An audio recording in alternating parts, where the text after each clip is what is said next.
आप सबका स्वागत है साथियों। आज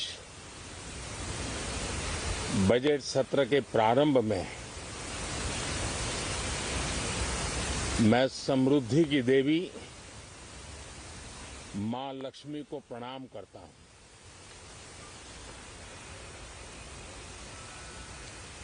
और ऐसे अवसर पर सदियों से हमारे यहाँ मां लक्ष्मी का पुण्य स्मरण किया जाता है।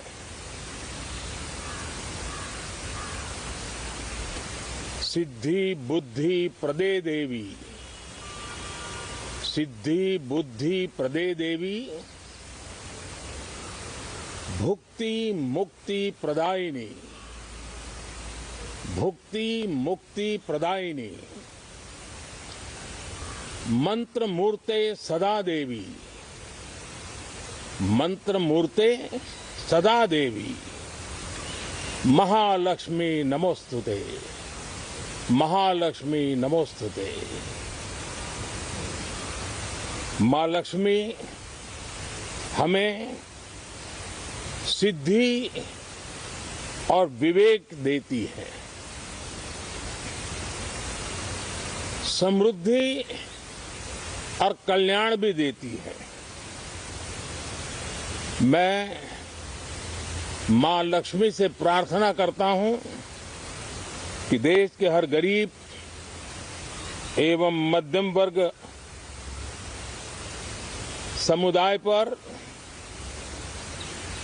मां लक्ष्मी की विशेष कृपा रहे। साथियों, हमारे गणतंत्र के 75 वर्ष पूरे हुए हैं।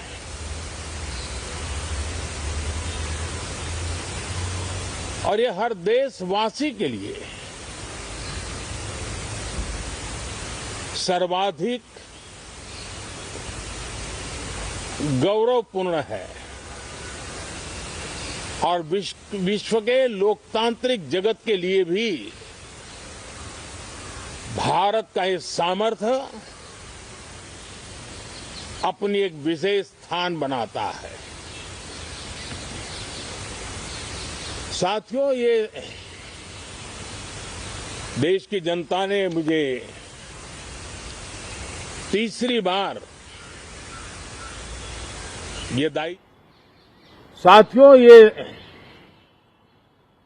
देश की जनता ने मुझे तीसरी बार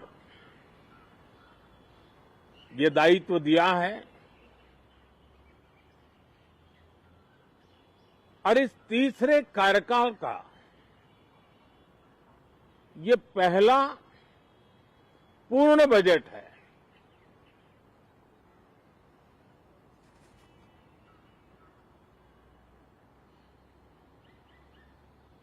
और मैं विश्वास से कह सकता हूं कि 2047 जब आजादी के 100 साल होंगे, विकसित भारत का जो संकल्प देश ने लिया है, यह बजट सत्र, ये बजट एक नया विश्वास पैदा करेगा,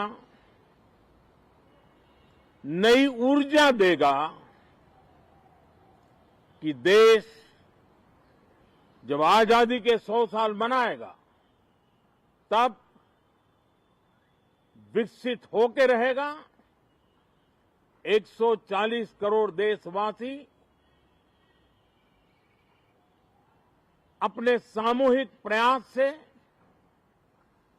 इस संकल्प को परिपूर्ण करेंगे। तीसरे टर्म में हम मिशन मोड में देश को सर्वांगीण विकास की दिशा में, चाहे वो भौगोलिक रूप से हो, सामाजिक रूप से हो या आर्थिक भिन्न भिन्न स्तर के संदर्भ में हो, हम सर्वांगीण विकास के संकल्प को लेकर के मिशन मोड में आगे बढ़ते जा रहे हैं। इनोवेशन, इंक्लूजन और इन्वेस्टमेंट,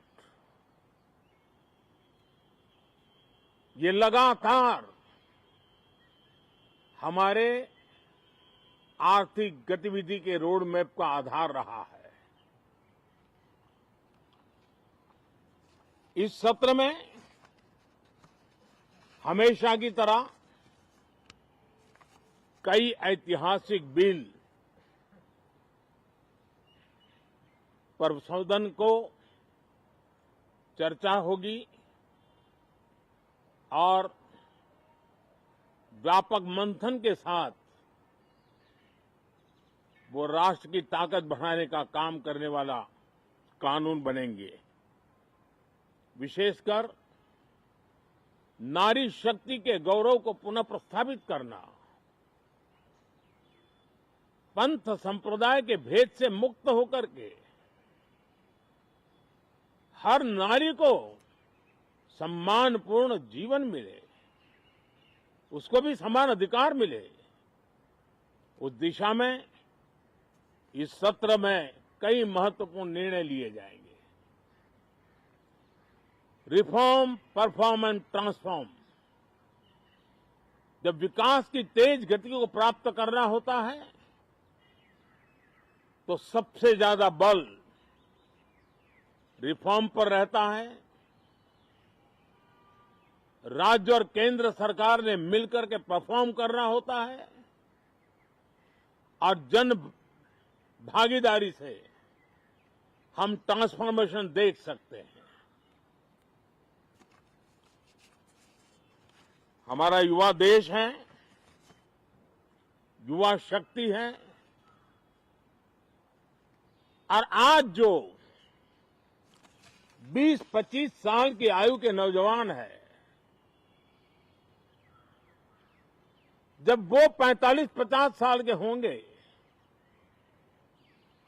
तब वो विकसित भारत का सबसे बड़े बेनिफिशियरी होने वाले हैं। उम्र के उस पड़ाव पे होंगे, नीति निर्धारण की व्यवस्थाओं में उस जगह पे बैठे होंगे कि वे गर्व के साथ आजादी के बाद जो शताब्दी शुरू होगी, एक विकसित भारत के साथ आगे बढ़ेंगे। और इसलिए ये विकसित भारत के संकल्प की पूर्ति का प्रयास, ये अथाग मेहनत आज जो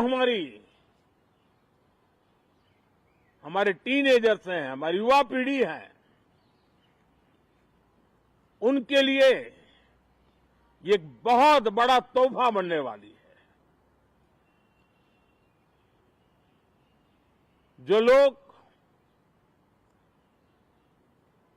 1930 में, 42 में आजादी के जंग में जुट गए थे, पूरी देश की युवा पीढ़ी खप गई थी आजादी के जंग में, और उसके फल 25 साल के बाद जो पीढ़ी आई उसको नसीब हुए। उस जंग में जो नौजवान थे उनको नसीब हुए। आजादी के पूर्व के वो 25 साल आजादी के जश्न मनाने का अवसर बना। वैसे ही ये 25 वर्ष समृद्ध भारत, विकसित भारत, ये संकल्प से सिद्धि और सिद्धि से शिखर तक पहुंचने का देशवासियों का इरादा। और इसलिए बजट सत्र में सभी सांसद विकसित भारत को मजबूती देने के लिए अपना योगदान देंगे।